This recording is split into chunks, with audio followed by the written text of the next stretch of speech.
अगर मैं आपसे कहूँ कि इंग्लिश के सारे सेंटेंस 8 बिल्डिंग ब्लॉक से बने होते हैं तो यस, आपने सही सुना।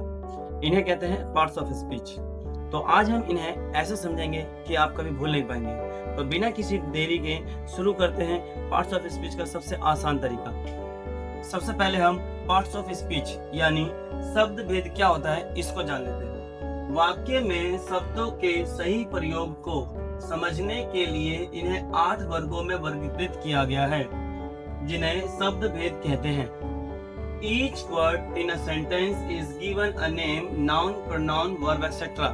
यानी हर एक सेंटेंस के हर वर्ड को नाम दिया गया है, या तो उसमें नाउन आएगा, प्रोनाउन या फिर वर्ब या इसके जो बाकी पार्ट्स है वो। These words are categorized in 8 categories, which are called the parts of speech. In word को 8 वर्गों में विभाजित किया गया है, जिसको पार्ट्स ऑफ स्पीच कहते हैं। पार्ट्स ऑफ स्पीच के सभी पार्ट्स को हम डिटेल में समझेंगे आने वाले वीडियो में। आज की वीडियो में हम सिर्फ कुछ बेसिक चीजें समझेंगे पार्ट्स ऑफ स्पीच के बारे में। तो शुरू करते हैं। पहले नाउन क्या होता है ये जान लेते हैं। नाउन यानी संज्ञा। किसी भी प्राणी, व्यक्ति, जगह या वस्तु के नाम को संज्ञा कहते हैं। Noun is the name of a person, place और थिंग्स। ध्यान देने वाली बात है, मैं यहाँ पे किसी भी व्यक्ति बोल सकता हूँ, लेकिन यहाँ पे प्राणी है। प्राणी किस लिए लिखा हूँ? क्योंकि किसी स्टूडेंट ने मेरे से पूछा कि सर किसी व्यक्ति, हम कहते हैं कि नाउन यानी किसी व्यक्ति को, तो मैं, पापा मेरे, आप या मेरी मम्मी, ये सब तो व्यक्ति हैं, लेकिन अगर मेरा कुत्ता है तो हम उसको क्या कहेंगे? तो इस कंफ्यूजन को दूर करने के लिए मैंने उससे कहा कि यहाँ पे जो प्राणी का मतलब है, यानी वो सभी जीव जो जीवित है, प्राणी है, उनके नाम को हम क्या कहते हैं? संज्ञा कहते हैं। यहाँ पे इंग्लिश में लिखा हुआ है noun is the name of a person. Person का मतलब व्यक्ति होता है, लेकिन यहाँ पे जो इंग्लिश में जो पर्सन है, यहाँ प्राणी है, यानी वो सभी जीवित व्यक्ति जिसका किसी का नाम हो तो उसको हम नाउन कहेंगे। यानी किसी भी प्राणी, जगह, वस्तु के नाम को संज्ञा यानी नाउन कहा जाता है। फॉर एग्जाम्पल जैसे राम, अमन, टॉमी डॉगी का नाम हो गया इसीलिए टॉमी। दिल्ली, दिल्ली यानी place, mobile, things, Dehradun place, pen, things. तो किसी भी the noun is a name of a person, place और थिंग्स। क्लियर है? अब दूसरा पार्ट्स ऑफ स्पीच हमारा क्या है? प्रोनाउन यानी सर्वनाम। सर्वनाम का प्रयोग संज्ञा की जगह पर किया जाता है। सर्वनाम हमारे कौन कौन से होते हैं? I, you, he, she, they, we, this, that etcetera. सर्वनाम को हम डिटेल में सर्वनाम वाली क्लास में करेंगे। फिलहाल के लिए अभी कुछ एग्जाम्पल देख लेते हैं कि सर्वनाम का प्रयोग संज्ञा की जगह पर कैसे करा जाता है। सबसे पहले हमारा सेंटेंस है, रोहन मेरा दोस्त है, रोहन प्यारा है। Rohan is my friend, Rohan is cute. अब यहाँ पे हम देखेंगे दूसरा सेंटेंस क्या है? रोहन मेरा दोस्त है, रोहन प्यारा है, लेकिन इसको कैसे बनाया है? Rohan is my friend, he is cute.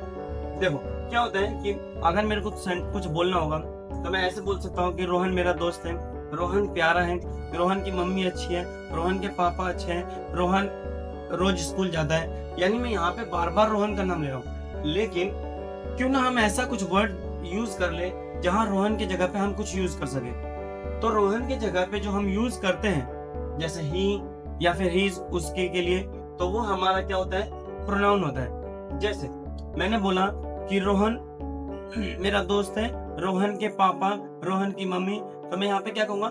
Rohan के पापा मतलब रोहन मेरा दोस्त है, रोहन के पापा। यानी मैं ऐसे भी बोल सकता हूँ कि रोहन मेरा दोस्त है, उसके पापा अच्छे हैं, उसकी मम्मी अच्छी है। तो यहाँ पे जो उसके हमने यूज किया वो हमारा क्या है? सर्वनाम है। एक और हम एग्जांपल देख लेते हैं। शुभम इलाहाबाद बैंक में काम करता है, उसके पापा अच्छे हैं। यहाँ पे जो उसके यूज हुआ है ये हमारा जो है प्रोनाउन है। क्लियर है यहाँ तक? देखो अब इसका इंग्लिश देख लेते हैं। Shubham works in Allahabad bank, his father is a nice man. यानी यहाँ पे जो मैंने हिज फादर, हिज यूज करा वो क्या है? प्रोनाउन है। यहाँ पे मैं शुभम के पापा भी यूज कर सकता था, लेकिन हमने यहाँ पे कुछ अलग वर्ड यूज करा, उसे हम प्रोनाउन कहते हैं। समझ में आया यहाँ तक? तीसरे नंबर पे हमारा वर्ब यानी क्रिया। क्रिया वह है जिसके माध्यम से सब्जेक्ट, यानी कर्ता के कार्य या अवस्था यानी स्थिति की जानकारी मिलती है। वर्ब डिस्क्राइब्स द एक्शन और the state of the subject. Example के लिए आरव खेल रहा है, आरव इज प्लेइंग। यहाँ पे जो प्ले है यानी खेल रहा है वो हमारा क्या है, वर्ब है। आरव 8 महीने का है, Aarav is 8 month old. Aarav 8 महीने का था, Aarav was 8 months old. Aarav 8 महीने का होगा, Aarav will be 8 months old. यहाँ पे इज, वाज और विल बी ये सारे हमारे क्या हैं, हेल्पिंग वर्ब है, और प्लेइंग हमारा मेन वर्ब है।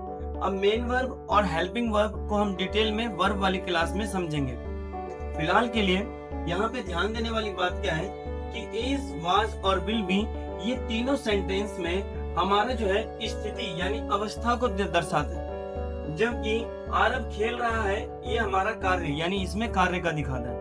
आरव यहाँ पे इज लगा है, आरव इज 8 मंथ ओल्ड यानी ये बता रहा है कि ये प्रेजेंट है। 8 महीने का था यानी वाज पास्ट है, और विल बी जो है हमारा फ्यूचर है। क्लियर है यहाँ तक? अब एडजेक्टिव यानी विशेषण। विशेषण वो शब्द है या शब्दों का समूह, उपवाक्य होते हैं जो किसी संज्ञा या सर्वनाम की विशेषता बताते हैं या फिर उस संज्ञा या सर्वनाम के बारे में कुछ अतिरिक्त सूचना देते हैं। Adjectives are the words or the clauses that show the quality of noun या फिर pronoun or provide some additional information about them.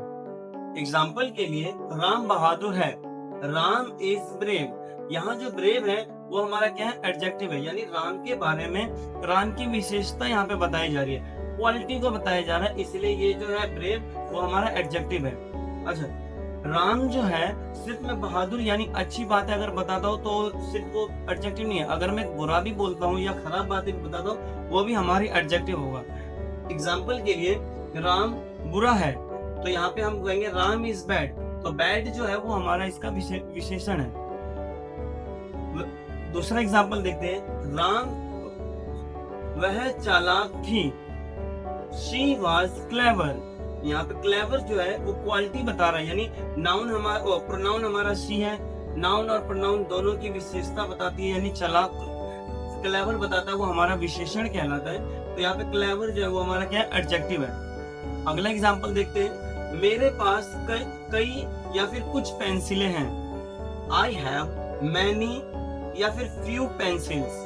यहाँ पे जो है पेंसिल के बारे में कुछ एडिशनल इंफॉर्मेशन दे रहा है, एडिशनल इंफॉर्मेशन अगर मिलता है तो वो भी हमारा एडजेक्टिव होता है। तो यहाँ पे मैनी और फ्यू जो है वो हमारा क्या है, एडजेक्टिव है। मुझे यकीन है कि जब मैं एडवर्ब या एडजेक्टिव, वर्ब, प्रोनाउन इन सबों को डिटेल क्लास जब करवाऊंगा तो आप इन सबों को बहुत अच्छे से और समझ पाओगे, और जब कभी मैं क्वेश्चन या किसी प्रकार का पूछूंगा तो आप तुरंत उसका जवाब देंगे।